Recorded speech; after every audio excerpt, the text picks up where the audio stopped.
Amen. Tunamata.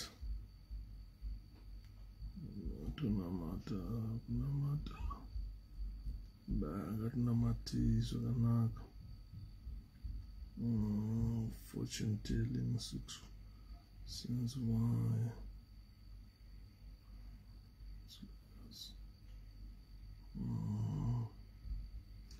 Crime defense lawyer. Something wrong with this internet.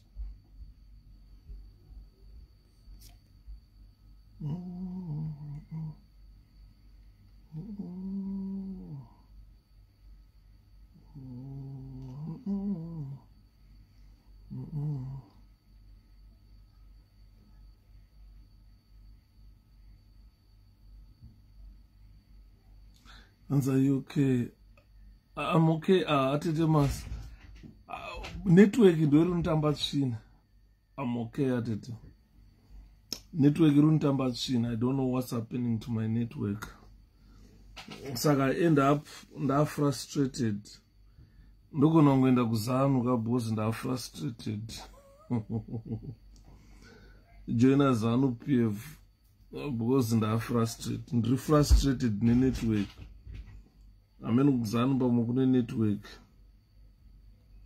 Saka ndogona kungoenda kuzanu.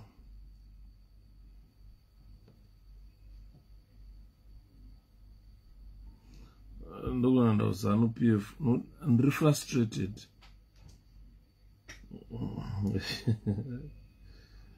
That's when kana uri MDC, when you get frustrated unoenda kuzanu to fix MDC alliance. So doing what you do well will not be enough. At the turn of the century, streets were lighted with gas lamps. When electricity came, they innovated, cut costs by about 50%, but they died anyway. Makata anoshura matero ndo chokwadi ichocho ndo chishona chakazara mkoma wanda zviri sei Amazia, how are you? Tamai zviri kufamba ere mwana wama Chiwewete. I know this name, man. Chiwewete, ambiguity. I know this. Aski ayo gara kukumba not kuzanu. Ku network yacho kairi unotamba tsvina. Anditi ezvine zvimwe zvese ari frustrated. Anobva toenda kuzanu ere. Mdudis, how are you? Mgoma Nobi. Anyone frustrated will join ZANU PF. If I feel like I'm frustrated right now, join ZANU PF.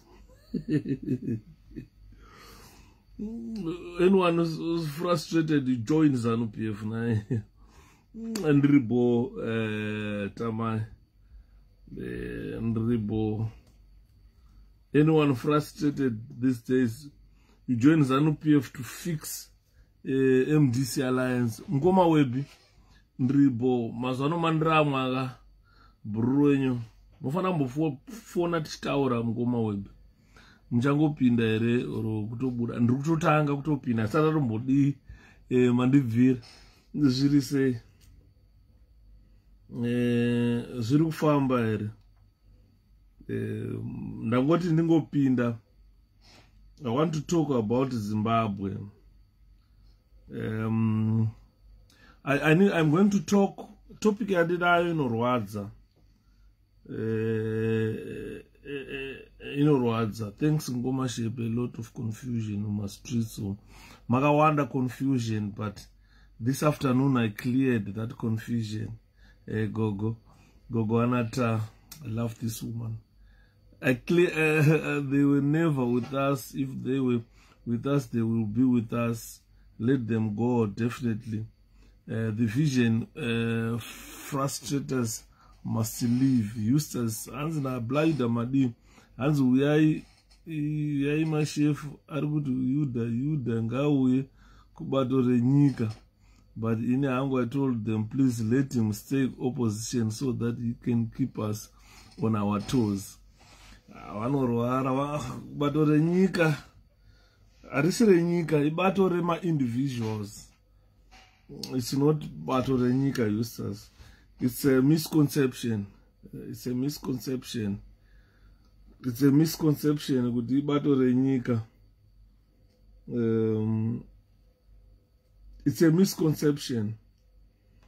President vangonyora kuti exciting moments ahead. Pane zvazvoreva. Andina hangu kutaura nadzo kuti naye mudara kuzvorevei, but ndangofunga kuti even maprofita akataura kuti there are exciting moments ahead. Exciting moments ahead. Ndapinda mukoma. So excited. Thank you so much. Atete Judy. Zviri kufamba here munya. Zviri kubatana here. Exciting moments ahead. Exciting moments ahead. We have to bench zviri sei.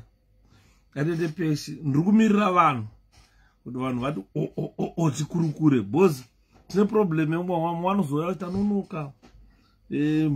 Mati kuti idzokererai.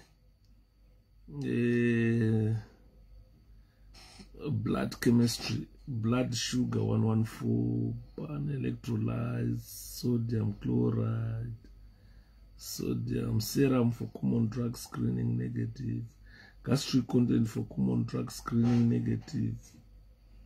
Era problem lists alteration. Frustrated. Mkoma Alex Masia should say frustrated of what? The network yangu is frustrating. So I'm for join us on PF. Both my network is frustrating. Munoisa go frustrated was not just joining Zanu PF. Farai Blafatso Zurubata ere Blafatso.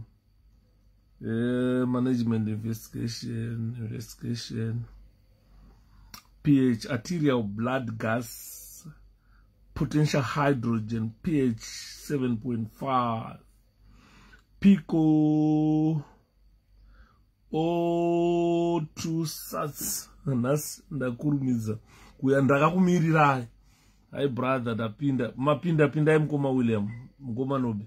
Ndakumirirai anosukutaura atete shaileti zvekufamba Yuda ukubata chidumo handisi ndini ndakambata ndakampotsa zvirize ini chidumo takampotsa chidumo takampotsa akazonobatwa kuMozambique kune nema-CID ve-law and order kwete law and order basa ndiraundu rekurwa isusu ma political activists. Isusu takampotsa chidumo.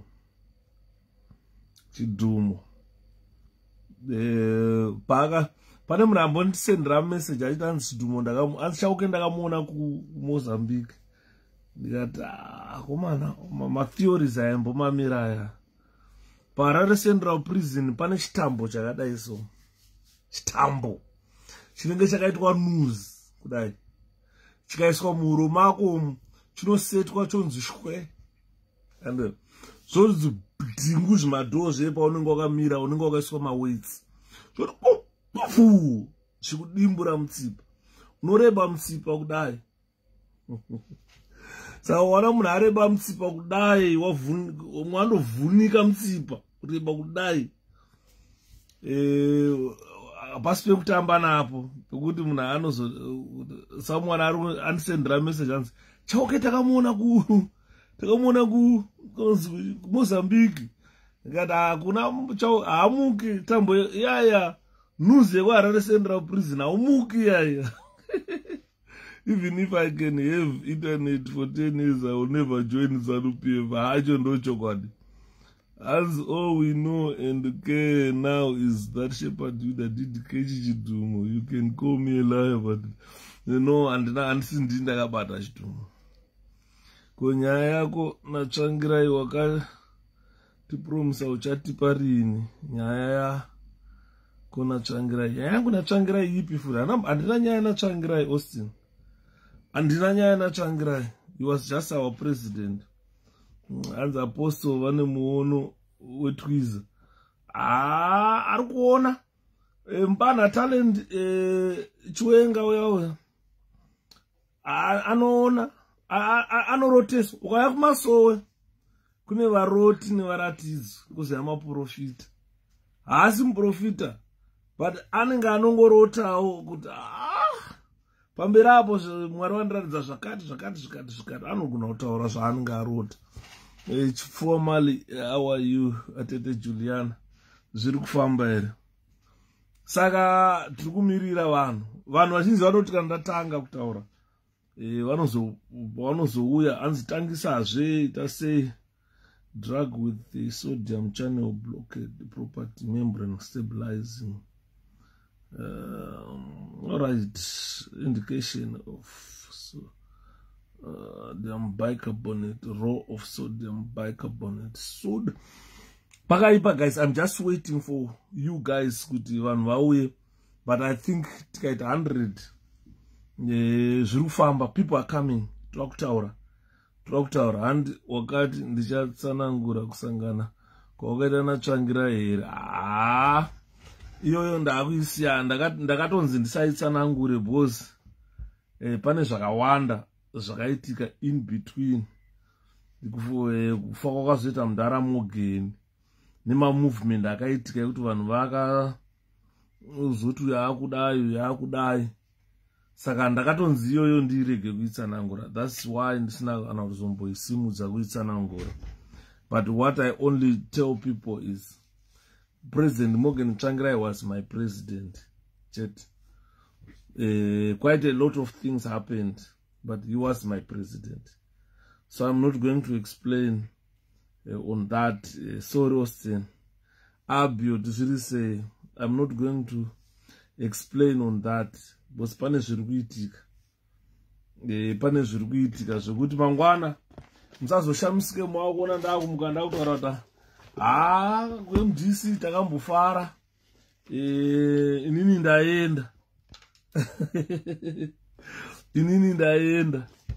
Pane a lot zviri kuitika. Mukoma Fungai, how are you? Hanzi muzakule zviri sei? Tadzara pano mabhinya. You say you silence na blood ndo chibadura. Mbosiyana na biti kan nai. Mbosiyana na biti Eustace. Is MDC a changing name? I don't know. Sly. I don't know. Mkoma ida zviri sei? Ray ndakanaka mwana wamai. I don't know Sly. Honestly my brother, I don't know. I've seen that on the Twitter ya President Chamisa wangoti I'm excited and musatitaurire zvinorwadza Mukoma Yuda. I know Mukoma Franco, very painful at all, but I will never abandon the struggle. Honestly, mukatona ndakunzanzi ndakuenda kuZANU, uyai nechigrade hanzi makuda kufoma pati yenyere samusha. Mai mwana ingadai murimi matatanga kutoudza kuseni kunoku kuti chatsvaka chabvondoka. Inini zvangu I'm excited with what is happening at the moment. Nasho zviri sei? Clara zviri kufamba. Abiti bumps bwanji Romeo Nyakabawo zviri kufamba here. Ndadani mumdara Nyakabawo ku MDC. Vigilant Chigora, Sly. And I saw the tweet as well. Definitely kunenge vaturwadzisa ndiwe watakatemba pachapinda Chamisa kuZANU PF munofa Mukoma. Honestly taura yenyu Mukoma Austin internet ndofa kuZANU ndofa. kuZANU PF vane culture of killing, right? Saka, let me just say welcome, ladies and gentlemen. Welcome, ladies and gentlemen. As I promised the last time, people were asking me, Mkoma Shepherd, when are you going to begin Bukura? I'm excited with whatever is coming, right? Saka vanhu vari panapa ndoti maita rombura kanaka nhasi. We are starting today to discuss about the report the death of the assassination of Tongogara. So I'm going to assassination of Chitepo, not Tongogara. So what I'm going to start again to serialize this book. So you are lucky, guys, ladies and gentlemen, very lucky. You are the first lucky people to start with this serialization. So a lot of people have been requesting, Shepherd, Wakasira, the assassination of Chitepo Parod. Please, can you complete the assassination of Chitepo Parod? So the serials were broken. So I'm going to re-serialize it so that people, Wangawasipo, but I discuss the assassination of Herbert Chitepo. So I want people to understand, guys, that you don't go to ZANU-PF. No matter how much you are frustrated, it's much better for you to retire from politics. Stay home. And the Mascara same Goma Prim, how are you, dear? Stay home. If retire from politics and stay home. Ukaona wapfura age 50 years. Uchirura kungoramba uchingonetsana nezvenyika zvaunoona kuti hazvina future newe. Unofira mahara. Mkoma Yuda, my president is excited and you are excited to say. I'm just excited. I'm going to do a serialization of the assassination of Herbert Chitepo. Azvinonakidza kupandukira uzira kuitira pazvi patinosvika takachena tsvina yasara. So what I'm going to do, guys, I've got a report here which was made in Zambia. This is a true account of how Herbert Chitepo was assassinated by ZANU-PF people. This is why I am telling you, ladies and gentlemen, that no matter what, don't ever join ZANU-PF. What you are going to hear from the assassination of Chitepo report is so pathetic. It happened in Zimbabwe. This is why you see our country cannot be governed. ZANU-PF cannot govern that country because whatever they did during the war is still haunting them. And that will never let them have peace in Zimbabwe. Right. So, commission of the assassination of Herbert Chitepo. His Excellency, Dr. Kenneth Kaunda, President of the Republic of Zambia, ku State House kwavo of Lusaka. I need to try and improve the quality of voice. Tine machine. Pane mumwe right? Mune machine munomu. Aka ndikakadonedza paroad hapana anokanhonga. Hapana anoziva kuti chii. Aka. Ndikakadonedza paroad hapana anokanhonga aka. Munandonhonga achikanda mubini. Hatozive kuti chii icho chichi. Saka this is a voice recognition machine. Inonzi SPID. It's a voice recognition machine. So what I'll do is I'll plug it in here. No pick up my voices. Ipapa. A clear voice. I need to save my voices angle. I'm in the studio. I got condensed microphone, but I'll use aga SPID aga to save mazwi so that we have a quality video that even if you listen to it, you can tell that my voices are ubudapa akasefwa. So what I'm going to do is I'm going to say if you go to Zambia, Anzuwende Enanero wakomana manje ndori serialize se muchindisekesa kudai boss kana unotanga nida kuita serious ka kuitira vai vanoda kuzotora macopies kuna mwana anozokropawo vakuda kuita zvavo, they can crop from here, you understand. Bai mukatanga unisekesa manje wende chimamiso, wende chinonzi chimamiso. Zenda, good Zenda, welcome Zenda. I'm going to talk about the assassination of Herbert Chitepo. This is what I'm going to discuss now. I know Alex Zeda and the ZANU-PF, they don't like this subject to be discussed, but unfortunately, I've got pressure. I'm under pressure from certain ZANU-PF people. They want to know much about what happened. As with the Maswera, maybe I might be out of topic. Chicks was worth €1 than Saur. And don't you think vaccine iripo each affected DNA? Please reply. Thank you so much. Oh man, so all right, let me leave the assassination of Chitepo then to Itanga kana mangwana. Because Napunzwa a very good question that I should reply. Yes. Vaccine to buy wire. Right. As far as I understand, the people of Zimbabwe are concerned about the vaccine. That was, we love you, Mkoma. Thank you, Epi. They are concerned about the vaccine that was ordered by ZANU-PF government. My answer is yes. My answer is yes. Those who can access the vaccine by why? My answer is yes. I'm going to give you reasons why I am saying yes. The first thing that people must understand is the structure of a nucleus or a cell, my human cells. Because Nanzokuti China yakanda food vaccine. China yakuchaga mari. But by why Sinopharm vaccine, by why Msaregere. I'm going to discuss because they are asking whether this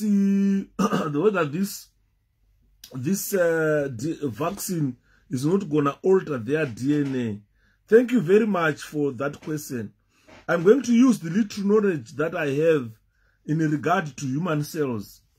That a human cell, ukaitarisa mukati me human cell, regaindi vandato chaga cell yacho ndichitaura nezvazvo, so that people understand.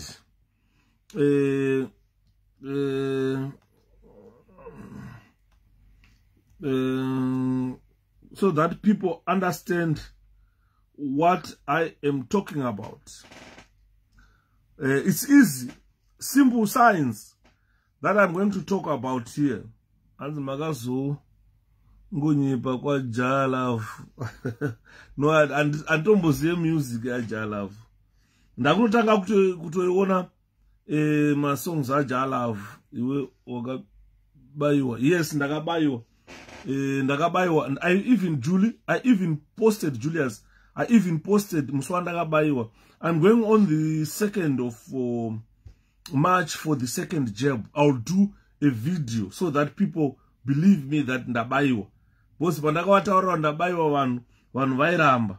And so what for people to understand why in why this does not change your DNA, it doesn't affect you. So people should understand the structure and the function of a human cell. My parts a human cell. Right. Your DNA, let me explain kuvanhu vanyatsonzwisisa. Chinonzi deoxyribonucleic acid, DNA, inogara munucleus yecell. We all know cell. Could the cell, we all know what a cell is, a human cell. Inside a human cell, there is what we call nucleus. Inside that nucleus, this is where you find human DNA. No human DNA. I was just reading something about it here, which I believe people would benefit. People would benefit from it, right? Would benefit from it. Inside the cell, inside the nucleus, this is where you find your DNA. So what happens is, please be careful, these vaccines are still being tried. Of course, they are being tried, but I'm going to talk about Sinopharm company iri kugadzira a vaccine yakaendeswa kuZimbabwe. It's a company good, you cannot they can make a mistake, but that company has been there for too long, and it has produced a lot of vaccines that were used even in Africa. So the company is a renowned company. It owns Pharmaceutics or Sinopharm. So what happened is, and that asingadi kubayiwa anomanikizwa here makadi ndoda kuziva. Aufana kumanikizwa, but you are risking yourself if you refuse to be vaccinated. You will be risking yourself. Because this is meant for your protection. So I would rather advise you, I'm advising you to go and get vaccinated. Because if you don't get vaccinated, then you are at risk of serious sick illness. COVID aina kumira zvakanaka. Kuhanzi vane ma condition avasi one. Ndo vari kutanga kubayiwa vacho vane ma condition. Vanhu vane weak immune system, zvakaita kunge vana HIV, vana sugar diabetes, vanani.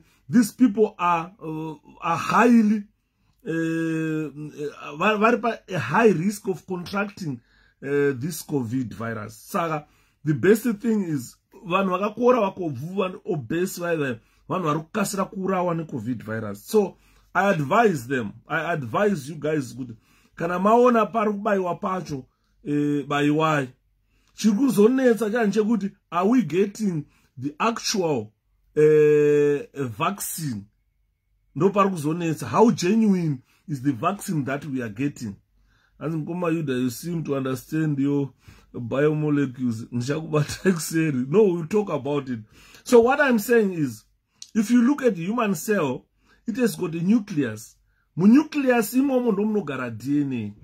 Not mpanzwisise ndo munogara DNA imomo nucleus imomo.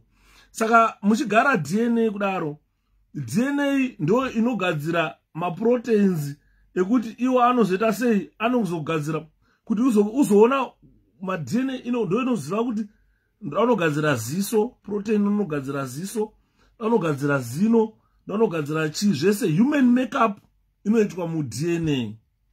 So as a result, mu DNA imomo hamuna zvinhu zvakawanda. DNA mune zvinhu 4 chete. Mune zvimwe inonzi adenine, kozouya inonzi cytosine, kozouya inonzi guanine, kozouya inonzi thiamine. I'm not going to delve into details because vanhu vanogona kuzotadza kunzwisisa what I want to explain to them. Anditi maona. Saka gaindi ndoda kupai the correct information, but I advise you kuti mukaona pari kubayiwa musarege kubayiwa. Bayiwai kuvana madzibaba, vana madzibaba bayiwai futi, because this is a pandemic. Vanoenda kumasowe bayiwai, because this is a pandemic. Mukasabayiwa munozochema mangwana. Nosaka muri kuona vanhu vazhinji kunana Zimbabwe vainamata kuchechi dzechipostori dzakada sidzokwana Marange vairamba kubayiwa polio, but uchitarisai muone vazhinji vacho vangoti kungobatwa nana chicken pox, smallpox, munhu andofa hamiri. Vana gwirikwiti vanhu vanofa havamiri. As your programs are always educative, listening to your live programs is worth every minute of my time. Thank you, Mkoma Samuel.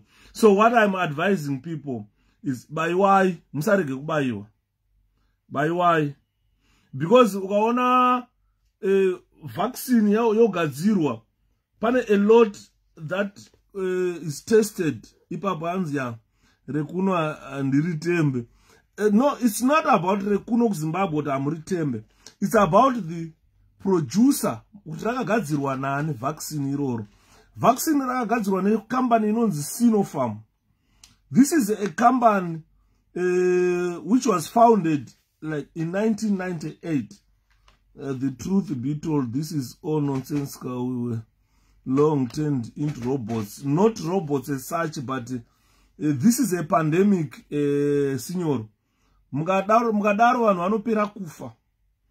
I think that mamushanda mu health sector, you were going to believe me that this pandemic, this change, I'm not about coronavirus, achina kumira zvakanaka chinjonzi coronavirus.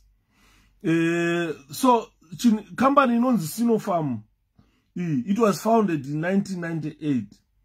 And imona. Operator in Africa. This company, operator in Africa, nana France, nana Germany, nana Hong Kong, even US, iriko company yoyo, inogadzira ma vaccine iwayo. It is a group of, Sinopharm is a group of companies. It's not one company, it's a group of companies. And Ed Shepherd. Problem if I add you, Mkoma Loza, volume I don't know, I may be taking you back, but this is still a thorn in my flesh. Is there any connection between Bill Gates, COVID-19? Then there is no connection between one of Bill Gates. Julie, Bill Gates, Munu, akaona opportunity to continue making billions. Sakano zvakuda akakwanisa kufinansa pakabuda a vaccine. He is gonna make more billions than the Mariana Eznesh. Because every country would want that vaccine. Nusaka murikona vana Bill Gates vachimhanya vachisamari kuitira kuti paitwe vaccine rekuti kana richinge rave successful, he's going to make billions. Haana kupusa, he's going to make billions. Akawandira mari, it's an opportunity to make money. Hanzi musei ngoma wangu ndogara ndichizorodza video yenyu muchitaura nyaya nachitumo. All right, that's fine. Bill Gates haana kupusa, but it's someone ari kuona opportunity yekumeka mari. Virus, vaccines I sponsor nevamwe vanhu achigadzirwa. Some people got rich, some countries got rich. But Zimbabwe does not produce a vaccine. We are 16 million people. After 16 million people, vaccine 5 pounds, Jackson 100 vaccine for 16 million people. Someone is going to make a fortune. Those will be billions of money. There will be billions. We are talking about Zimbabwe, Chad. So, Bill Gates is looking at the world population. With the world, we are about 7 billion people in the world. I got $1, pound per vaccine. Nasi kuseni kunokano mukane 7 billion. Aisi mari inomurwadza kuibata. So, chiri kuwandirwa panapa, it's a business opportunity. Not kuti hanzi anoda kuuraya ma-Africans, anoda kuuraya ma-Zimbabweans, anoda kuuraya chi. Those are my conspiracies. And the people will always give those conspiracies. Musabaiwe, munoda kuurawa, varungu vada kukupedzai, zvakati. Ma-Africans tinotya. Don't forget kuti kuri kugadzirwa vaccine iyoyo, we have got African scientists vari ikoko vari kugadzirawo. And Mona. Saka, imimi don't worry about. Because if you look at company known as Sinopharm, it's a renowned company. It's a group of companies that operate all around Europe. Africa irimo. Kaida America iriko. These people, they've done a lot of vaccines. Kudara. Motto yao. We caring for life, attending to health. That's what they say. Sinopharm, they say they care for life and attend to health. So they deal with every country around the world, supplying those vaccines. So Sinopharm and its inema subsidiaries, they've been actively involved in assisting with the public health emergencies around the world. And now ndikuita ndichinzwisisa manje, can't wait kubaiwa kana rasvika. Baiwai, boss ukaregera unofa. Kana wabaiwa hazvirota contract COVID, but the impact ye COVID kana uchinge wabaiwa inoita less. You understand? So company known Sinopharm is a group of companies. It has been involved in its company, this Sinopharm and its subsidiaries. They've been involved in this public health emergency for too long. And in the morning, ma vaccines, ma epidemics, iwaya. And in the morning. So it is jointly owned company known Sinopharm. It is jointly owned by company known Shanghai Fosun Pharmaceutical company and the Ding National Pharmaceutical Company. These are renowned companies in China. Atustuma company to manga manga. Sinopharm was founded in 1998. Saka ma 2003 kunenge kwane ma subsidiaries. Ma subsidiaries amrutawo. But the company was actually found in 1998. Ma subsidiaries that there mama akavhurwa ma 2003 mama akavhurwa mama atovhurwa izvozvi. Ma subsidiary companies they atovhurwa izvozvi. But the Sinopharm, it was founded in 1998. And it is owned by two major Chinese companies. One is the Shanghai Fosun Pharmaceuticals, and the other one is Ding National Pharmaceutical Group of group we say corporation. These are two companies that own Sinopharm. It's a multinational company which has been involved in public health emergencies for too long, and they produce ma viruses, ma vaccines. And in Murugunzo, this company on Sinopharm, it is involved in research. Remember when I was telling you that if you want to see what type of government Zimbabwe has, look at their budget. Look at the Zimbabwe budget. Every year, Minister of Finance produce a budget. But go and look at that budget. Is there what we call research? Kustora omari kuti imari tukisa ku research. Kwakutora omari kuti this man is for development, yema laboratories and so forth. We are going to this man is for manufacturing, and this one is for distribution. Akuna government in Zimbabwe does not budget on that. But Ukatansawana Sinopharm, if it's a multinational company. Being a senior, I can't answer you because I answer nenda kutokata the presentation. So I'm using the same phone. When I go on computer, ndikati one phone not even one munanofona. Ngoma idandru kubata epa Josa. Thanks ngoma Joa. Apa matsana ngura nokuti kungozwa baiwai varume. Apa chandiri kutaura is the company that produced the vaccine. It's a renowned company. It has even reduced Sinopharm iyo ikatoenda kunana China vakatonobaiwawo kunana America vakatonoibaiwa iyoyo. Saka unoregera kubaiwa because last time this is a third phase trial. Vaccine racho ripa trial. As I think the conspiracy is coming from the video which circulated Yake Bill Getsachit, it's better to eliminate Africans to reduce overpopulation. Because I don't know that video and Sunday wona kana maziona muzondipawo ndanzi ndichadzinga ko varwere ve sugar BP ndo vanofana kutanga kubaiwa only they must those vane diabetes vari HIV vane ma heart diseases vane ma disease weaken your immune system are the first people because they are at risk of contracting or of getting serious illness.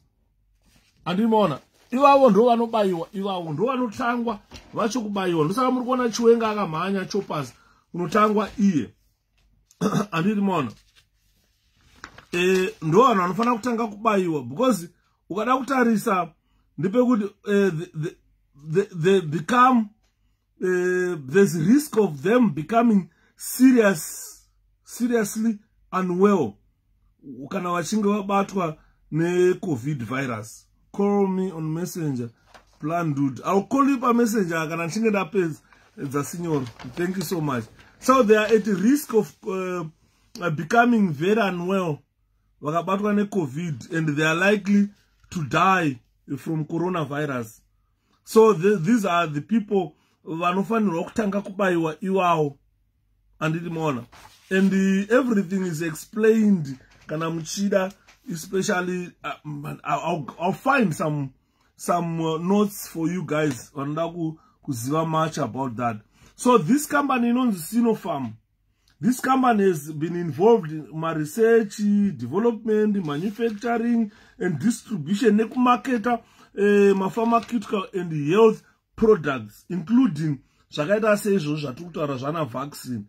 They've done it throughout the world, and they own laboratories, vane factories, they've got plantations. Kuchina, company inonzi Sinopharm owns some farms. Ainorima herbal plants aya mishonga yechivanhu Chinese. Zvamaona maChina vachimwa guchu zvana Kembo Mohadi zvazvo, zvimaguchu zvacho vanozvitenga kubva kunana China. So idea makamona akagara pasi achiombera achipuwa guchu achinwa kuChina. So the fact vanogadzira vanorima futi herbs iwaya. Sinopharm is the first Chinese pharmaceutical company to enter global top 500. Apa ndoda kuti munzwisise chete reason why ndikuti endai munobaiwa. Kana riri vaccine iri sure kuti yakabva kuSinopharm as a company, endai munobaiwa. Because this company is the first Chinese company, first Chinese company to enter top 500 muna 2014. Yakazobuda iyo out of top 500 companies, yakabuda iri pa number 357, which means worldwide it's one of the most renowned companies, Sinopharm. Saka pane ma different vaccines are produced. Ku UK kuna inonzi AstraZeneca, which was produced by Oxford University, and according to my standards United Kingdom, according to the standards United Kingdom, AstraZeneca is one of the best vaccine that you guys can have.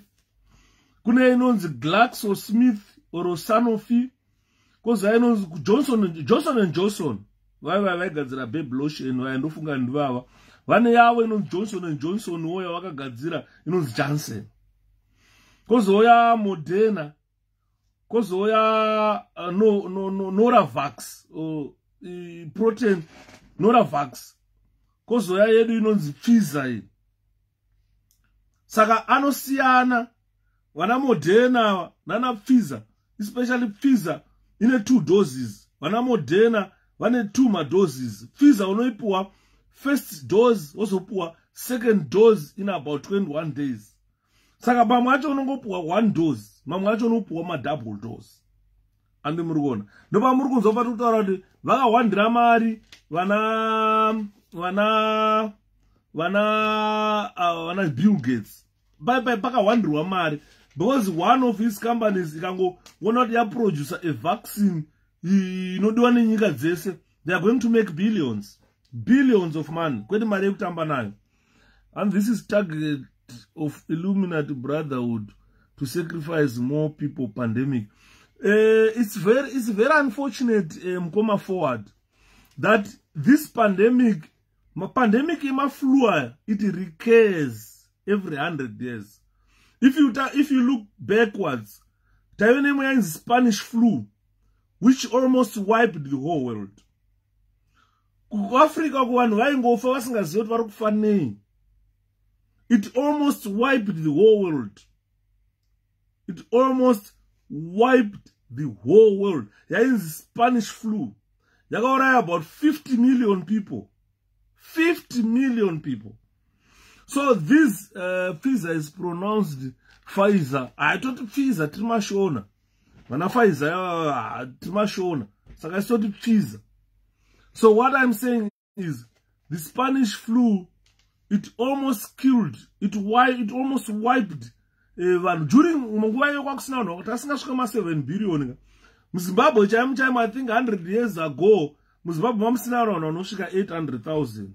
Zimbabwe as a whole, the population yanga is so small, but kwakafa vanhu worldwide, kwakafa vanhu more than 50 million people in Spanish flu. So what happens is these flus, they recur every 100 years. Every 100 years they recur. And you know when I 1 year, 2 years ichuraya vanhu yobva yapera. So now tadzidza vanhu vakawanda. Kudzidza kwataita takuziva kuti pakaitika zvakaita nga vana flu ivava vana coronavirus ava tinogadzira vaccine yatomeka sure that we prepare our immune system to fight any infection yevaccine iroro. Saka this company inonzi Sinopharm is one of the companies inogadzira ma-vaccines in the world. Saka pandaka researcha more about Sinopharm, ndakaona kuti it's one of the most renowned companies in the world. Saka Zimbabwe government made a good decision to go and buy from there. Because avazombokupai mudhosvo andiona because vari kutsvaga market. Avazombokupai, so providing vaccine without appropriate evidence of effectiveness ndopari kutya maZimbabweans. Ndopari kutya maZimbabwe. How did they contain the Spanish flu? Ipapo, the way they contain the Spanish vaivhara miromo. The way atungoita zvatungoita nanhasi ndoko vakakopa system yekuvhara muromo nema-lockdown. Vashandisawo ma-herbs. During that time, kwaive nema-herbs avaishandisa nemwe mishonga yavaishandisa. Vachivhara muromo. Bhora vaenda kunoona bhora vakavhara miromo. Zvatungoita izvozvizvo. That's how they used to do it. You understand? I can't, Signor, I can't call you because I'm using the same phone. You understand? Phone yandiri kushandisa ndo ine Facebook phone iyoyo. Saka if I call you, then I have to cut the presentation, then call you. Saka I can't do that at the moment. Ndine nchida kufonera isinyoro, but I can't. That is the same phone that I'm using. Ndikaita live on Facebook ne computer. People don't phone. Ndokuudza kuti phone in asi ndinayo phone I live on Facebook by computer. I've never received any call. You understand? So what I'm saying is the company yakagadzira vaccine yeZimbabwe. The company yakagadzira vaccine yeZimbabwe, Sinopharm, is one of the best companies in the world, a renowned company that has even produced other vaccines. And so the problem in vanhu vari kuZimbabwe ndeyekuti this vaccine was provided to Zimbabwe without appropriate evidence of effective or evidence of effectiveness. Because hakuna kumwe kwayakambotestwa kuti vaona kuti is it effective. Saka unogona kuibaiwa yoramba kushanda. Wobva watoatakwa neCovid, wobva watorowa pasi. Andiona, as my guy, why they failed to produce vaccine for HIV.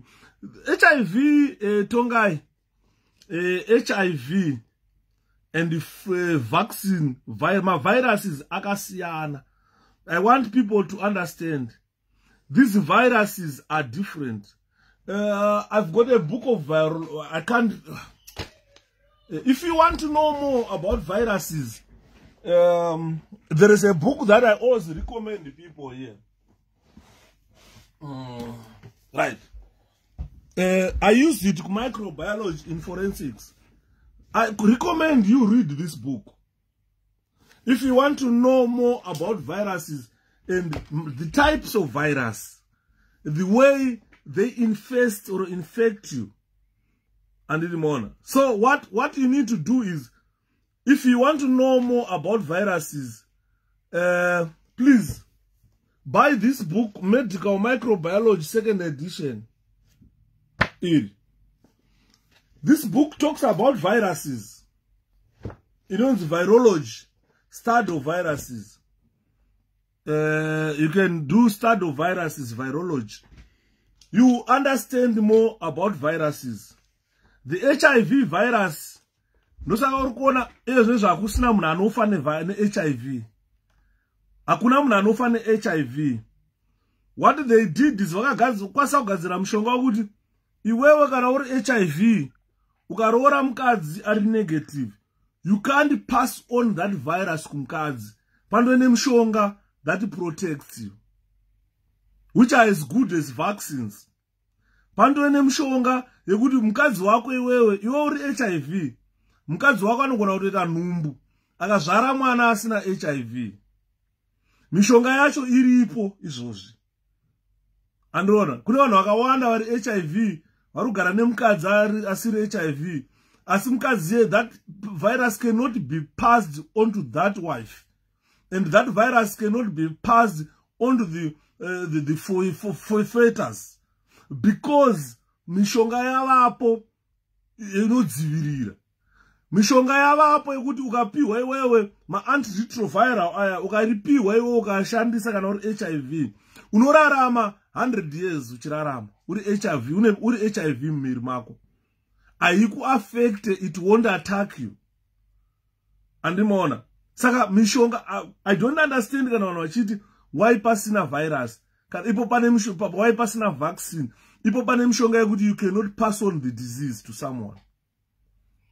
There's a breakthrough on HIV vaccine as of last week or so, might be good news soon otherwise. But what we are saying, this is a good mishonga iripo currently. I think mishonga is better than vaccine, because vaccine but you cannot pass on the disease now to your wife. You cannot pass on the disease to an unborn child. I have it, my guy, but don't vaccinate one chronic conditions. You very risk. I have it, my guy, but you don't vaccinate one chronic condition. Watch, no one vaccinate zvekukasira, because coronavirus iri kutsotsonya. Kana uri une underlying condition yakada sana diabetes, ona HIV, iwa wana heart problems. No one varukasira kufa. Look at the statistics of those people vafa wakawanda. Age factor is also considered. Ipapo saka zunzi chembere ngazitange kubayiwa, because chembere dzane immune system iri weak kazhinji kacho vaneta organs avo aneta. Saka coronavirus ikapinda inokasira kuvatsotsonya mapapu, the heart, kidneys, vana spleen, vese vanokuvadzwa necoronavirus. Ndosaka mandiri kutaura kuti the type of COVID virus inonzi corona rakasiyana nemamwe viruses, even if the structure and the way it affects people. So what I encourage, kana une an underlying condition, vana diabetes, vanani, get that vaccine early. If you don't, you go. Andiri muzanya ati kutaura. Saka tiri kutarisa kuna Zimbabwe, Zimbabwe yakaita a good decision to buy from Sinopharm that vaccine. It's a renowned company. So chiri kutambudza vanhu kuZimbabwe tobayiwa here kana kuti kwete ndechekuti the vaccine is on trial, and it's being tried on people of Zimbabwe. Ndozviri kutambudza vanhu, but indiri kutaura kuti bayiwai. You understand? Because its effectiveness ndoisati yazikanwa kunzi how effective is it. But the Sinopharm company is 100% with the results that they got. I think vari kuti ine 70 or 80% efficacy. That means chance of protecting. You understand? Saka otherwise kubayiwa kwakatonaka pane kusabayiwa. Bozi varume ukaona warwa nefever yecoronavirus and that coughing yaunenge uchiita nedifficulty in breathing, iwo wakaramba kubayiwa ukaona zvakataka izvi, ipapo unobva watoona kuti ndatopinda patight. Just imagine ndakagara pana ndichitadza kufema. Andinoona. Saka inini I encourage vanhu kuti bayiwai vaccine. I'm going to answer question yambobvunzwa iyaya kunzi, is this not going to alter our DNA? So what I said, my answer to you is no. This will never alter your DNA. It's not going to alter your DNA because you cannot understand a cell biology or cell biology. A cell in a nucleus. Mu nucleus no gara DNA. Right. Zvakafanana nepfiza yandikutaura iyai. It's an mRNA messenger ribonucleic acid. It's not a deoxyribonucleic acid, but it's a messenger ribonucleic acid. So what happens to mRNA? mRNA haipindi mu nucleus yako. But munzwisise cell biology.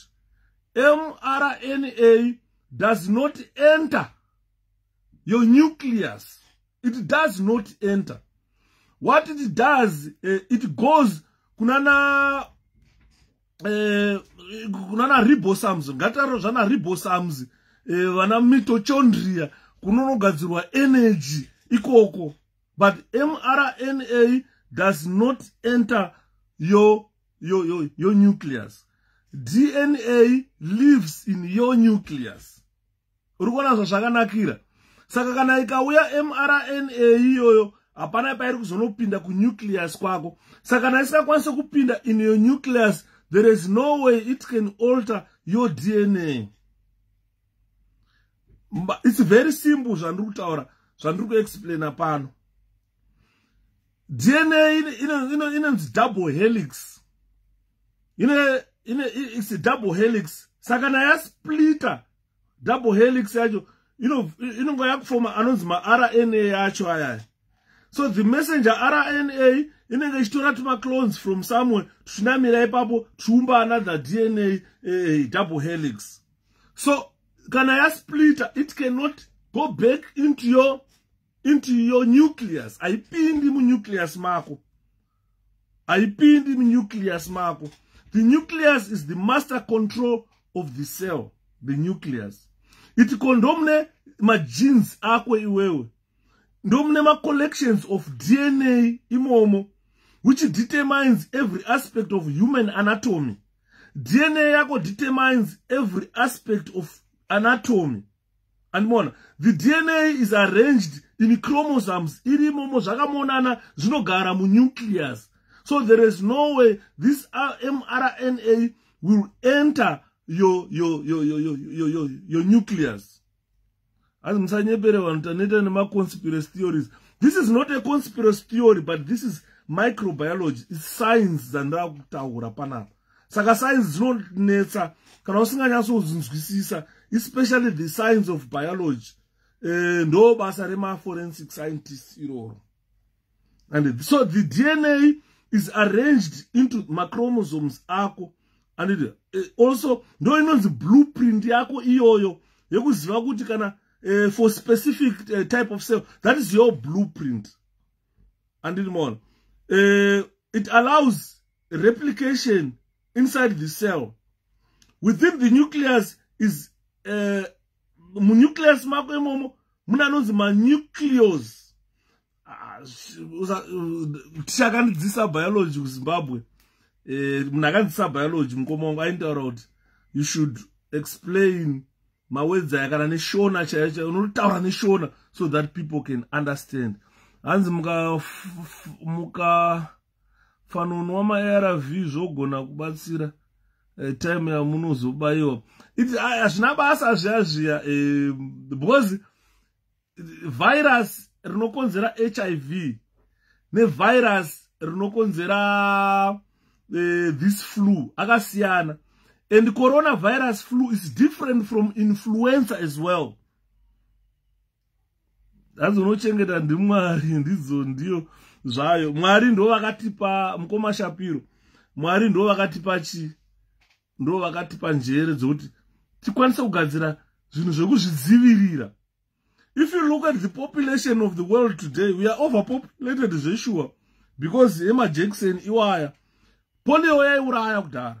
But ukatasa polio ezvo zvaichauraya. Vana smallpox havachaoneke. Most of them were eradicated through science and technology. Saka tikutaura kuti government yeZimbabwe kana ikaregera kufinansa ma-research munyika medu, ndopa tinotama conspiracy yekuti Bill Gates ada kutiuraya. You understand? So let's explain the functions of a nucleus. Could the main function of the nucleus is to control gene expression and facilitate the replication of DNA during a cycle. And during a cycle, the nucleus controls the metabolic functions of the cell. How does it control? It controls by producing messenger ribonucleic acid, mRNA, which encodes for enzymes. Ma enzymes are tutara panapa zvakaita sana insulin. It's an enzyme. Ndakasekwa musi kuchikoro nechiti enzyme. Zvikanzi ainzi enzyme shepherd inonzi enzyme.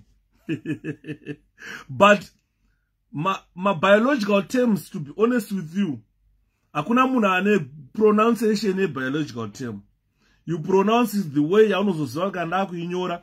Enzyme yacho ndoigona kuzoinyora ichiti enzyme here kana uchiti enzyme. Andini murikuona. So the nucleus controls the structure of the cell. It controls the structure of the cell by transcribing DNA, which encodes for structural proteins such as keratin. And the nucleus is the site of ribosomal mRNA as well. And saka nucleus inoshanda ma-functions akawanda. Ndo munogara DNA yako. Saka ukanzwa mRNA iyaya painozobuda yakuita encode uku, haikwanise kudzokerazve mu-DNA yako. Saka haina zvaino alter. It does not, mRNA does not go into there. Chinogona bosi nenge chireplicate imomo ma-chromosomes, DNA anenge achisplita imomo. But mRNA katambo kaya kane ma-codes kaya akakwanisa kudzokera ku-nucleus, saka cannot alter your DNA. Andini muri kunzwa nyaya tikutaura. Saka musatya guys, endai munobayiwa. Endai munobayiwa zvakanaka sterek. Because problem iri apa ndeyekuti Jackson iri harisati ratestwa elsewhere. Andini maona harisati ratestwa elsewhere. Riri kutotestwa ipapo kuZimbabwe. It might work, it might not work. That's no clinical trials ava vari kuita. Because we have run out of time. Companies are jostling to make sure they create vaccines. Because the vanhu vari kufa. So far, UK has lost about 500,000 people.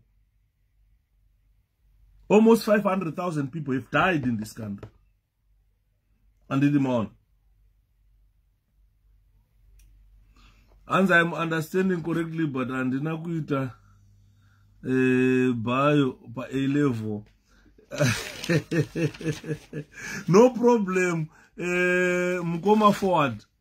Kuzimbabwe no problem. Kuzimbabwe, we've got a problem in our country. Problem yatinayo ndeyekuti munhu akatadza kuenda A level zvatoshata, haachakwanisi kuenderera mberi achiita madegree kana mamacourses. Ku-UK kune nzira dzekufamba nadzo dzekuti ukada kutora academic road yekuti unonosvika kunoenda kuuniversity, unogona kutora imwe academic yavandi NVQs yekuti unotanga kuenda mafunctional skills kana usikagone maths. Ndakaseka nemwana wangu musikana nezuro ndikati uri kuona kuita maths chaizoku, maths dzakatoboka pane kuita functional skills. But functional skills anenge achikubvunza achikutenderedza achikubvunza maths in words kuti uwe zvipinde musoro mako ugadzire ma figures. Also, saka functional skills takes more time than learning mathematics chaizo. Saka kuZimbabwe we must have a method and a way of creating mukana kuti vanhu vese vadzidze so that people can understand. And the COVID vaccine is mRNA, which instructs the body immune system to produce antibodies exactly against the virus. Exactly. The mRNA does not re-enter the nucleus. It does not re-enter the nucleus. So what it does now, kana yadaro yataura kuti mRNA yako yataura kuti gadzirai ma antibodies anonzi ma antigens. Kana kwagadzirwa ma antigens, iye inongozongofawo zvayo naturally, but inosiya anonzi ma T cells in your blood. Saka ma T cells iwaya, they quickly recognize if infection enters your blood. So they quickly react to fight the infection. Saka that means no enenge yakunzi one immune system or one protection in your blood. And in the months after a certain period, my RNA but no my T cells. Those T cells, they quickly recognize can happen one infection, the same type of virus, and they react quickly to go and fight that. Saka watu ene protection mumiri mako.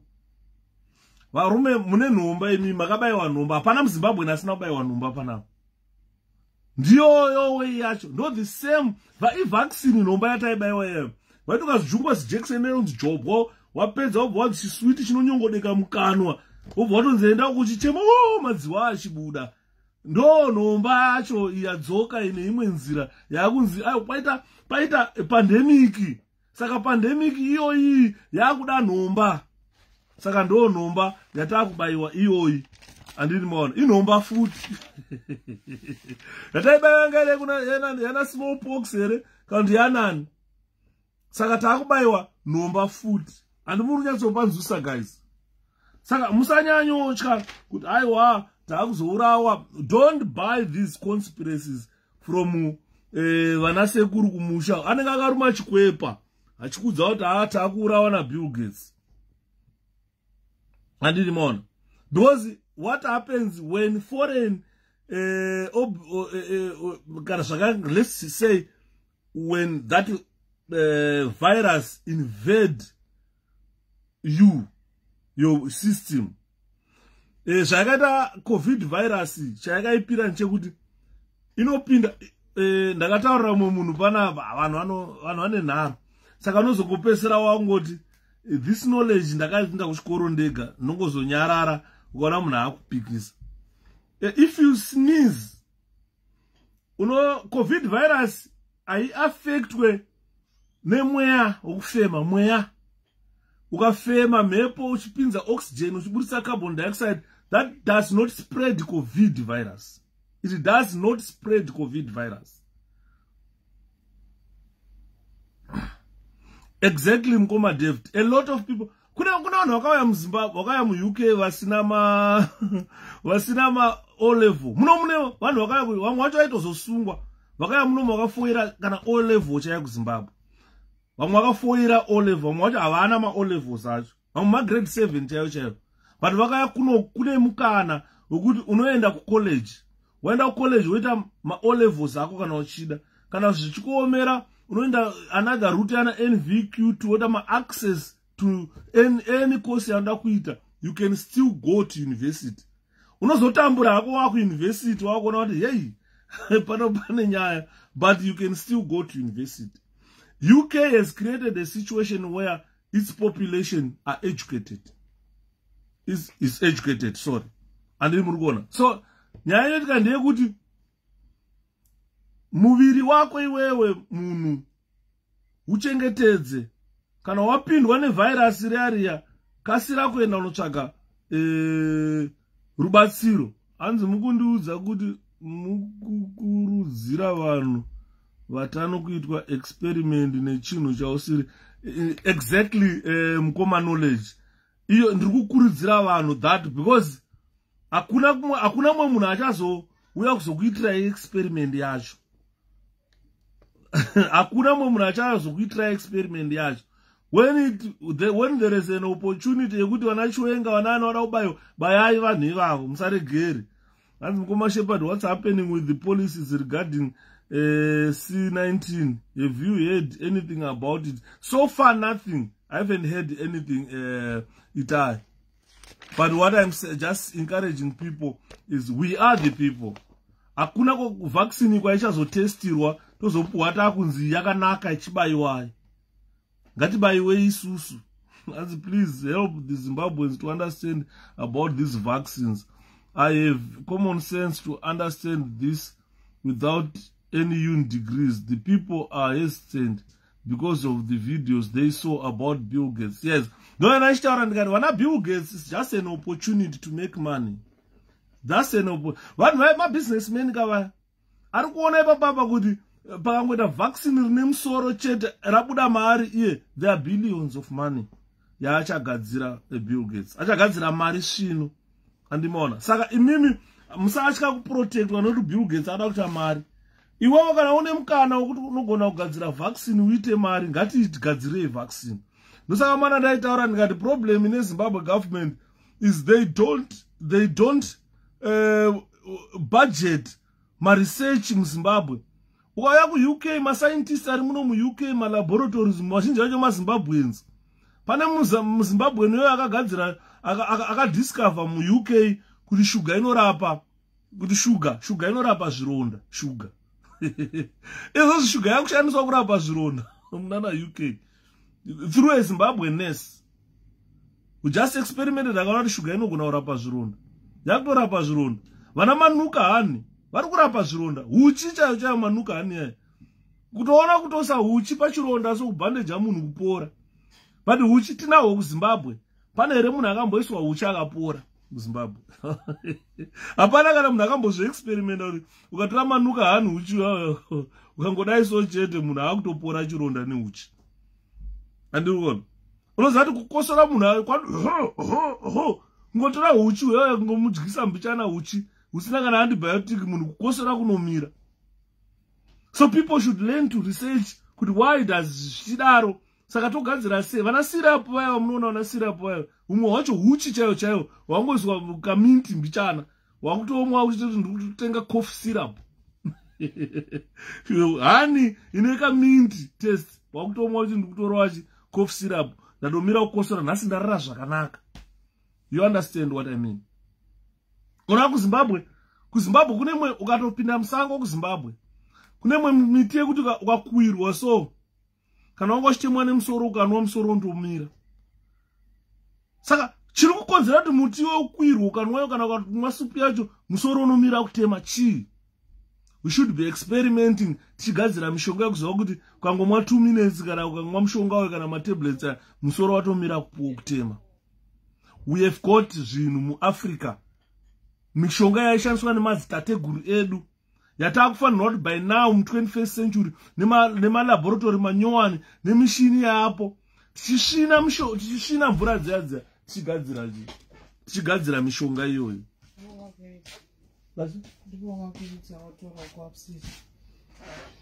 Andinimona nyaya tikutaura.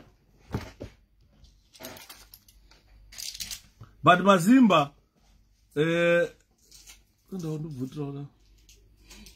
what? I'm tired. Yeah? Watch. Watch. Yeah. Alright. Watch magombezi cha. Yaenda na ukulondred, magombezi ndalondred. Magombezi ndofunga magombezi yakaomba. Saka guys, understand I. Huh?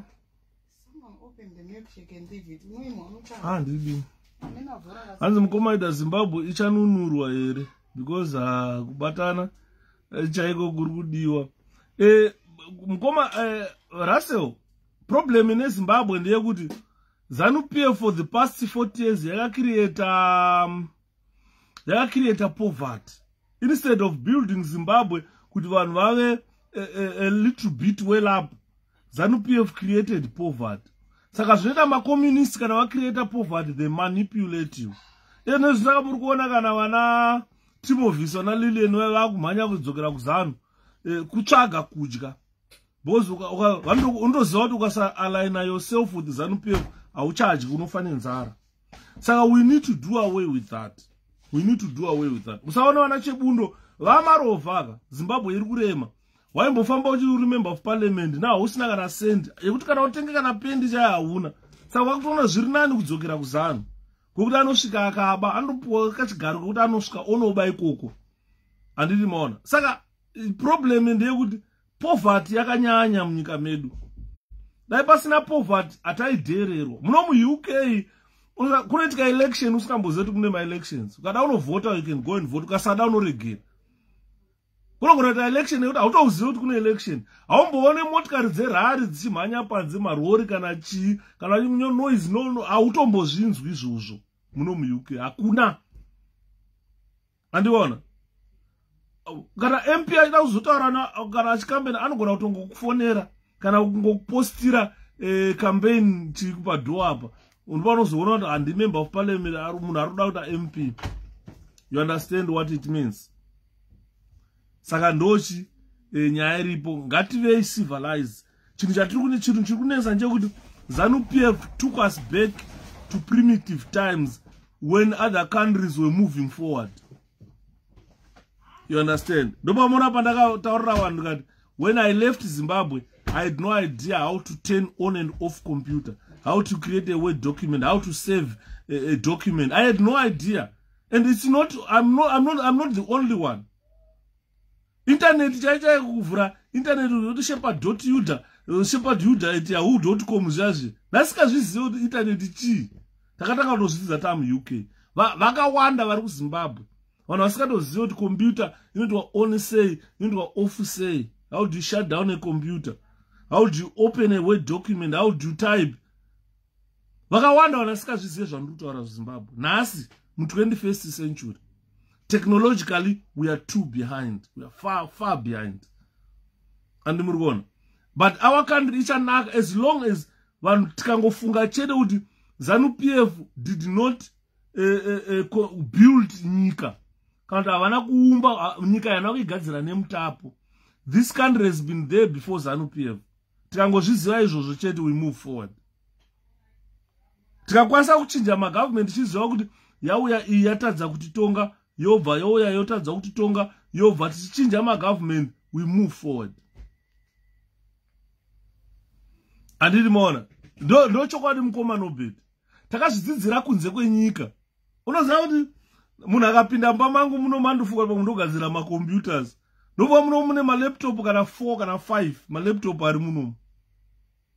Mune kana 4-5 malaptops ari muno. Imwe laptop yacho ndina neighbor wangu aigarapo. Saka neighbor wangu akatama chembere zvazoenda kana vakura havazodi kugara dzimba hombe dzekukwira mastairs. Vanotsvaga dzedu dzekuZimbabwe dzepasi apa mabangalow. Saka akandidaidza akanditi Shepherd ndiri kukumbirawo unondirasira marara. Zimbabwe politics with ZANU is toxic, very toxic. Akanditi Shepherd ndiri kukumbira unondirasirawo marara. Ndikati alright. Ndobva ndavhura bhuti rangu remotikari. Ndobva ndapinda bva ndaloadha zvinhu zvacho motikari ndadanda nazvo kunonzi kudump yard. Ndakadhiraivha motikari usati pfungwa dzangu dzaingoti chii. Ndakadhiraivha motikari iyo ndichienda kudump yard kunorasa zvinhu izvozvo. Saka ndakangomira pa McDonald ndichitenga ndaitenga pie pa McDonald. Ndaitenga ngrini burger. Saka ndatenga burger pandakapaka motikari yangu ndakati zvinhu zvimbori zvinhu zvikuraswa nambuya. Ndobva ndanovhura bhuti remotikari ndichivhura zvimabhegi zvacho kuti maive nechii. And guess what? Unoziva varungu ava ndakaona mune laptop HP laptop imomo. Ndobva ndati unorasa laptop honestly. Ndobva ndaburisa laptop iyo ndobva ndaigadzika pashi. Handaiziva kuti inoshanda iyo ndaishanda. Ndobva ndaramba ichifukura imomo muzvinhu. Ndikaona mune matools, electrical tools, manyowani mamwe asina kumboshanda. Ndikaona mune mafoni, maNokia mamwe akudhara aya mafoni, nemaSamsung anga arimo nofamba mune 4 or 5. Zvozvo zvimabhatani zvazvi. Ndikati saka ndiri kunorasa zvinhu zvaundogona kutumira kuAfrica vanhu vakanoshandisa. Ndobva ndatogara paibva ndaselecta zvandaida bva ndaisa paside. Zvimwe zvacho ndakazongonorasa ndisikade kurasa nokuti handina pekuzviisa. Makamera, mavidhio kamera machii. zvandakatuta ndobva ndangosvika vanhu vakati munochini kana anenge magadgets bva ndarasa zvimwe zvacho bva ndadzoka nazvo ndobva ndasvika bva ndachaja laptop yacho ndagara panapa kunoiswitcha on its new laptop haina kumboshanda yairaswa nambuya. When was ZANU-PF formed and who formed it? ZANU-PF was formed in 1963. Yakafomwa kubva kuZAPU.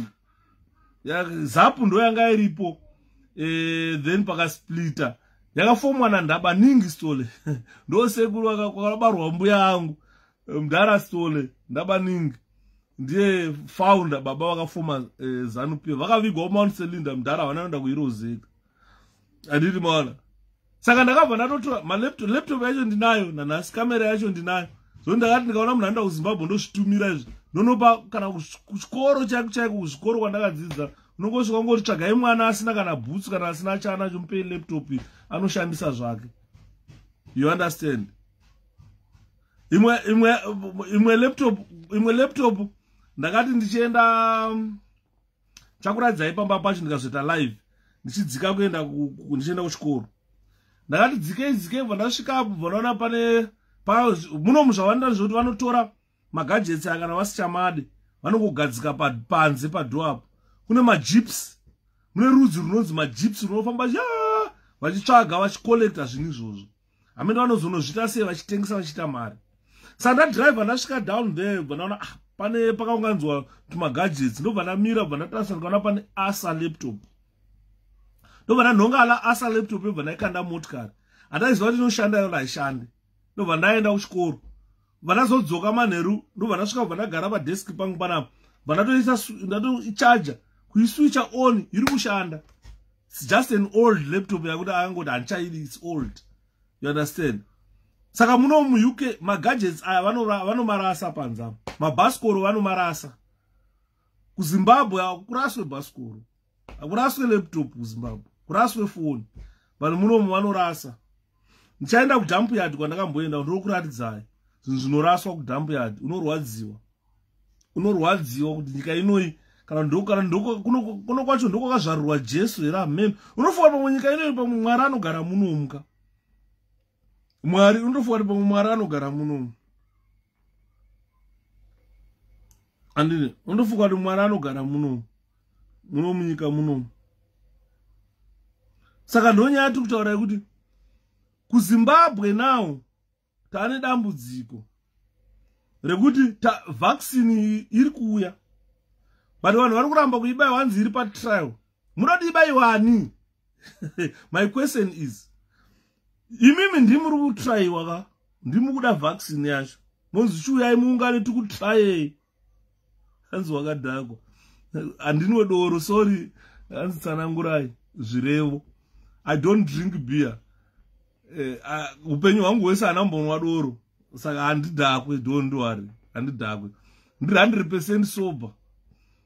Pane mwe munhu akamboita munyama kuChipinge uku. Iyo nyaya yekuti hanzi wakadhakwa.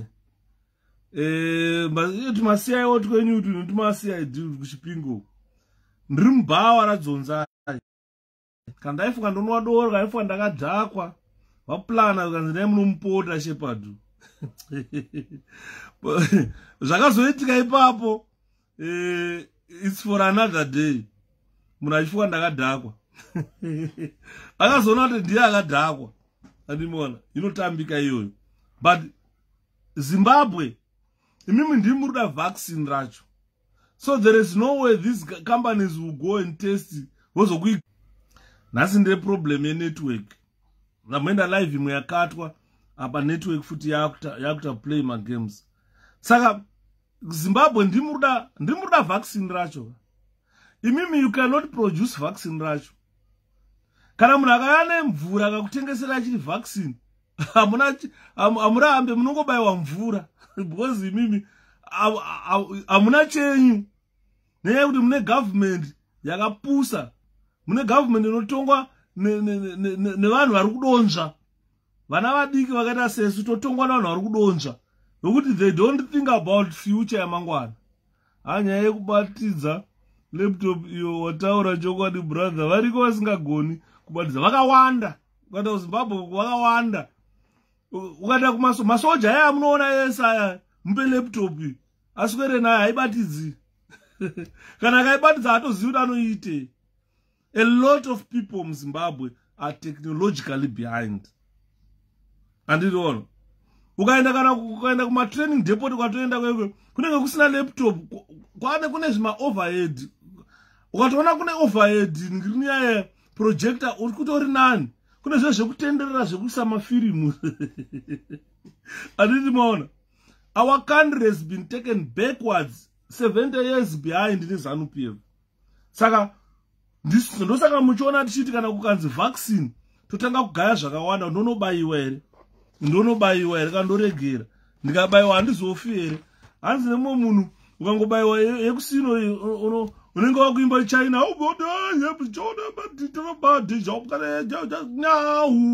wakuimba chichina. Andini vaona. Saka tine government iri primitive. Ndakanjiseka zvangu panapo. Handina kuti hanziko tichadzokera here kunyaya nhasi. Vanhu vatozokata nyaya nhasi because handichakwanisi kuita serialize. Saka what I will do is totoita mangwana. Vanhu munotya vaccine, zvamunodya poloni. Angipe yona laptop. Muda ipi laptop? Arimo ma laptops muno. Mama wacho kana ndakamaisa kushedhu. Hapana imwe yacho iri apa. Imwe yacho. Arimo ma laptops acho muno. Pandone imwe iri panapa. Miraitono ndoishikira iri.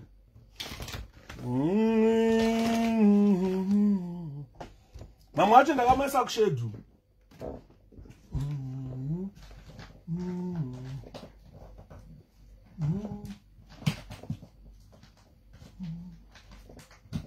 Ona mene mujitana Yeso. Arimo ma laptops. Imwe yacho iyi. It's Dell. Almost new laptop. It's Dell. What it is almost new. Mama wacho ari kushedu. Mama wacho amenda kamaisa papi muno. Mune almost 5.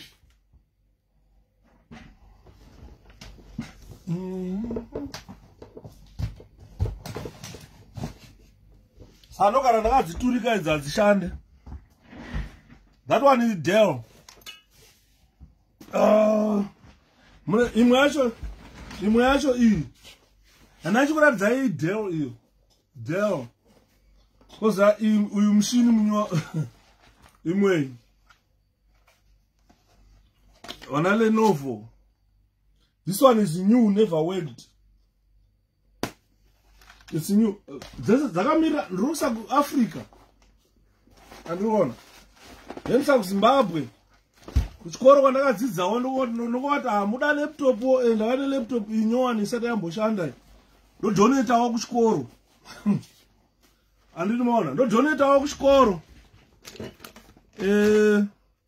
Imwe ndo yandikushandisa iyi. Ndo yangu iyi. Ichi ndo chapomba changu iyi. Saka ndodonetawo kuchikoro kwandakadzidza. Chikoro oiwo ndokupayo laptop. Asi chaiko imagine tichiri kudzidzira pasi pemiti. Vakomana zvakaoma, takadzidza zvakaoma. Ndosaka muri kuona ndichiti kana chandawana ndounganidza. Kana ndawana munhu anoenda kuZimbabwe ndikakumbira kana akandichajawo kuti shepa ndipo $10 ndomupa ndisvitsirewo. Vamwe vacho havasi kusvitsa zvinhu zvatiri kuvapa. Vamwe vacho ari kusvitsa. Musi unoonozva kuti ndiri paFacebook ndakupedza. Bozi ndine imwe presentation andira kupinda naMr. Chikanza. Musi unoyo ndiri paFacebook. Musi unoyo ndaitarisa ndikati ndakaona jezi rebhora rakanaka reLiverpool raitengeswa. Ndikati ndoda jezi rebhora. Ndobva ndagugula munhu yebva ndariona jezi rake hanyowana rambopfekwa. Tengesa £40 ngandikurida jezi. Ndobva ndamutesendera message. Ndikandikuda jezi rebhora randaona. Ndobva ndipindura akati ndina akawanda saka kana uida kuya uyautore. Ndikati alright. Ndobva ndaenda kuMiddlesbrough utora jezi reya. Saka ndasvikako unoona Mwari wakanaka. Muvheti yepo pandakasvika akabva anditi ndine majezi wobo. Ndobva anoburisa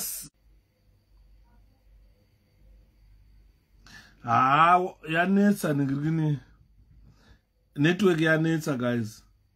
Saka gainingopedzesa ndakabva ndatotaura nemufesi wenu ndobva ndatopinda ndobva anditi chiya uyaone. Saka ndakasvika nekiti yebhora but haina kana zita kana chikiti yese yebhora. Ndakabva ndafunga primary school yangu yandakadzidza. Ndobva ndamuti ndikuda saka handichadi jezi rebhora rangu rindopfeka inini muUK. Ndakuda chikiti iyi yebhora ekuita mari. Ndobva anditi une mari ndandaya ne40 yako yejezi. Zvikanzi hunza 40 yacho.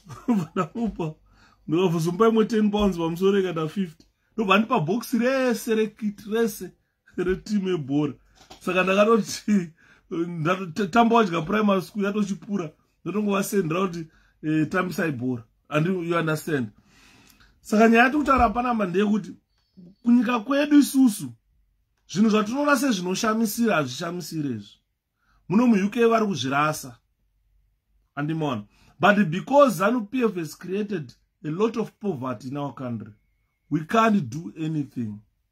Ndosaka vari kuona kana member of parliament kana opposition members vakuti munhu akunojoina ZANU. That is the most wicked thing that anyone can do in life. Kujoina ZANU-PF is the most wicked thing that you can ever do in life. Zviri nani ndo retire ndogara kumusha pane kujoina ZANU-PF. Vakomana saka tazomira kutaura nyaya yebhuku redu riya. So we will start serializing it tomorrow. Kana ndapedza zvanechipedza. Saka we go on totaura nyaya the assassination of Herbert Chitepo. Ndo tachida kurova nhasi. This report yakanyorwa kuZambia. This report investigation of how Chitepo was assassinated, and the report has got about 10 pages, 10 chapters that we are going to serialize. I think chawana about 10 videos achanga ari pa YouTube to those vanenge vapotsa kuteerera this report. The commission that did this report was established on the 31st of March 1975 by His Excellency President Kenneth Kaunda. Ndo vakaita izvozvo. Ma-witnesses akadaidzwa, pane ma-witnesses akawanda vakadaidzwa ipapo, vakaenda kunopa uchapupu kusvika tazozivisa kuti ZANU-PF ndo yakauraya Herbert Chitepo. Unoona ZANU-PF inokuuraya yobva yakudaidza kuti hero. Don't join this occult. They kill you and label you a hero. Just imagine. Just imagine. The death of Herbert Wilshire Chitepo. He died on Tuesday, 18th of March 1975, at around 8 o'clock in the morning. An explosion occurred at number 105 Muramba, Muramba Road, Chilenje, South, Lusaka. The house of the late Herbert Chitepo Wilshire, former national chairperson or chairman of Zimbabwe African National Union, ZANU, and a leading personality in the enlarged African National Council, ANC, which came into being on the 7th of December 1974. The former ANC. Chairman Mdara Angari chairman was ZANU-PF, the Herbert Wilshire Chitepo. He died in an explosion in 1975. Akafira pa number 150 Muramba Road, Chilenje South, Lusaka. a bomb exploded, killing Herbert Wilshire Chitepo. Chitepo and his bodyguard, and Silas Shamiso, they died as a result of this explosion. And a third person, a young Zambian boy called Sambra Chaya, of number 148. Chitepo got 150, just 2 houses away from Chitepo, Kumramba Road, Ikoko, Chilenje South, died later in the University Teaching Hospital, Lusaka, from injuries sustained as a result of the explosion. Sadati Kafumazula, another bodyguard of Chitepo, also sustained injuries. Anziko mangamati hatichaiti nasi one. And rukutaura kaka introduction kandukutaura people should have rough idea of what we are not going to do it today. Namboda kutanga nasi, but tasoya coronavirus, which is agent, satasoita divert kutende ku coronavirus, which is now agent. I'm going to talk about the biography of Herbert Wilshire Chitepo. I'm going to talk about why Zambia established this commission of inquiry. Who were involved in the commission of inquiry? Which countries were involved? Unozwa ZANU-PF nasi itaura kuti MDC inozosponswa nanani, iwo nyika dzatichataura pana, most of them they bankrolled ZANU-PF. The training of the gorillas. So we are going to look at the agreement of the commission of inquiry, the hours that they wanted to work, and the procedure of the method and the method that they were going to use. We are going to discuss about that. When they did adjournments, why did they adjourn, and when did they commence investigations? Who were the witnesses involved? We are going to talk on the historical background of the nationalist struggle in our country, Zimbabwe. We are going to talk about it. We are going to talk about the Southern Rhodesia, African National Congress. Chakanga chirichi. Last time wamwanu vakaipotsa saka apa ndikunya sana kupaima snapshots. Ekuziva kuti kana makuya mufana kuziva kuti Chitepo and ZANU-PF external wing. Chitepo and ZANU-PF external wing. Chakanga chirichi. What was the quest for Unit 4? The African National Council, chi, and the Lusaka Unit Accord. Vakasainirana chi, nanani. And the organization structure and operation of ZANU-PF, darere chimurenga, ndava nani. Asi ipapa, ndofunga muna asara pa darere chimurenga, pasara munu wani. And so we are going to look into this. Why would they assassinate Chitepo? ZANU ne Unit Accord of 1974 chichakaitika. Kubva ipapo tobva tapinda the Nhare Rebellion, Bagayu bomb, Bagayu bomb, Bagayu bomb. Vanhu vachipfurwa na Tongogara, vachipfurwa na manyika. So why you are saying ZANU-PF must go? These are the reasons. The causes of the rebellion. What were the causes of the rebellion? Who were the rebels involved? Natini nikuseni ZANU-PF, when it's dealing nevanhu vainofunga kuti vatengesi, ZANU-PF inouraya. Kutaura kwandiri kuti dai komiti akanga ari muZANU-PF ingadai akauraiwa. Mudhara Munzora uya mupana Munzora, asi mudhara mupana uyo. Dai anga ari muZANU-PF ingadai akauraiwa. Ingadai akauraiwa. Nekuti vatengesi vainzi vatengesi vezanu kudhara vaiuraiwa. Ndopamunoona pane the Nhare Rebellion, kuti vanhu vacho vese vanhu vakarebella during the Nhare Rebellion ndo vaipfurwa na Tongogara, vachipfurwa na manyika, inzi Robson manyika, vachiti Bagayu bomb, Bagayu bomb, vachipfurwa munhu akapfugamiswa achiswa bara mumusoro, vachipera kufa vachinzi muri ya sellouts, muri vatengesi. That was the Nhare, Thomas Nhare, the Nhare Rebellion. Andiri Mona, we are going to talk about that.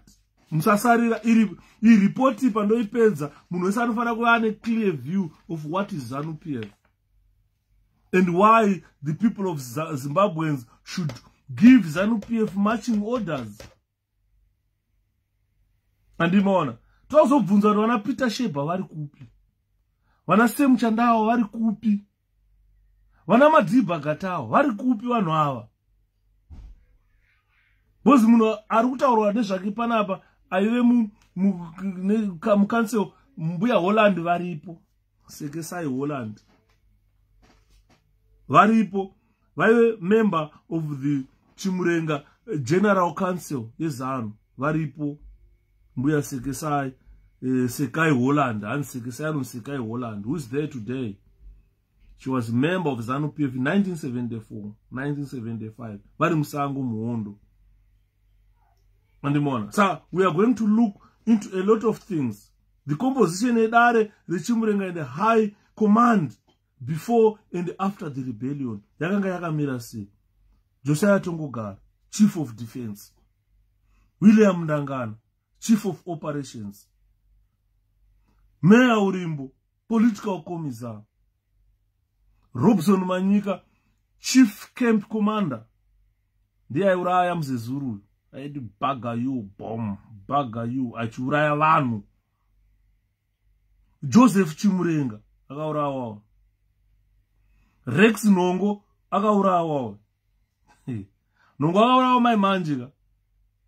Anzi konorondo yapo madzuri, moiziva here.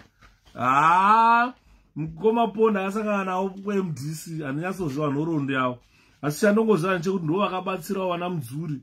Kuti siyana nezvezano izvi. Bvisai mablinkers. Kuti muone zviri kumativi mana.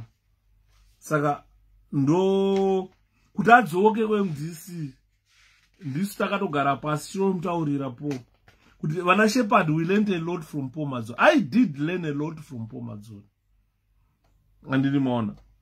Saka umaona kana paakanzi po azodai po isati angomira tichiti we need to support this man. This man is important in this struggle and he must come back. Antere Lillian. Daitaura Paul Madzori. He was important in the struggle and he must come back in the fold and we continue fighting. Andini maona. Saka we are going to do the serialization of Chitepo. Zvonakidza. Saka ngatange mangwana. Kana kuti mundipa pamoda kuti tizoritanga kuti vanhu vese vanenge vari available. Mundipa netime yamunofungidzira kuti time iyi yakanaka kuti karitanga munhu wese haazopotsa. Hazoti ini ndakazopotsa episode yakati. Ini ndakazopotsa episode yakati because I'm going to say episode 1, episode 2, episode 3 kusvika tapedza. Ndapedza. Baiwa itai guinea pig endai munobayiwa mavaccine musaregere. Bozi ikashanda vaccine ukarega kubayiwa iwewe unofanira madziwa. Dziwa rouraya. Andiri maona. Ini ndakuchitanga business rekuchikoro. Imi musara zvakanaka. Mazondipa kuvhura mabhuku manje, mabhuku makuru. Aya mabhuku makuru ka. Aya mabhuku makuru aya. Mabhuku makuru aya. Aya mabhuku makuru ekuti kana ndafunga kuverenga ndatsikitsira so ndakuchinyora kana neondora so ndapakudzidzwa pano. Andimona. Kuti panenge pakudzidzwa pano. The Black Death in 14th century England. Plague in diagnosis microyesina. Panenge pakudzidzwa pano. Human infection. Rakapenga bhuku iri. Rakapenga, it's one of the mabooks ekuti kana ndikaona vai vane nharo vanoda kuziva steri kuti toziva. Indirongoya nogara pasi ndokotera ndapa page rakati verenga zvakati hazvisere. Kuzvakati hazvisere. Kuzvakati hazvisere. Tokukona ne literature iripo. Kwere common sense tapedza newo. Hanzi mangwana same time iripo urarebo. Thanks assembly. Thank you so much. Saka ndakusalutai guys. Enjoy your day. Good night. 8 good night. Katakani nai as morara bo. Thank you Austin. Regaid shona bora ona ibora. Kuna chiko